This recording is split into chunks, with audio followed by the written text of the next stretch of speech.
Okay, ako po si Orion Perez Dumdum. Dati akong OFW sa Singapore, kaya iniidolo ko po itong si Lee Kuan Yew.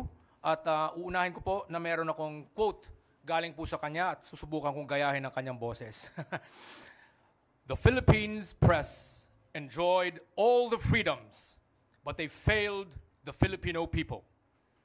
A wildly partisan press helped Filipino politicians to flood the marketplace of ideas with junk and confused and befuddled the people so that they could not see what their vital interests were in a developing country.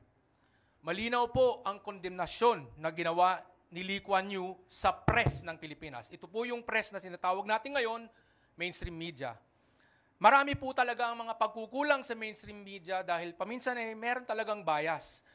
Ang bias na ito ay lumalabas dahil paminsan hindi naiimbita ang ilang mga eksperto na may kakaibang sinasabi sa mga paborito nila. Pero ako rin po ay actually sa totoo lang ay hindi sumasang-ayon talaga dito sa proposisyon na kinakailangang ipagsabong ang dalawa dahil madalas nangyayari na may mga taong galing sa mainstream media ay meron ding social media presence. Sila rin ay actually social media influencers.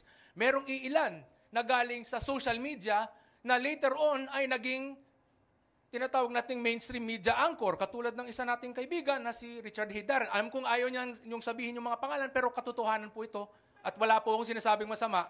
Di ba? So, kumbaga, where do we draw the line?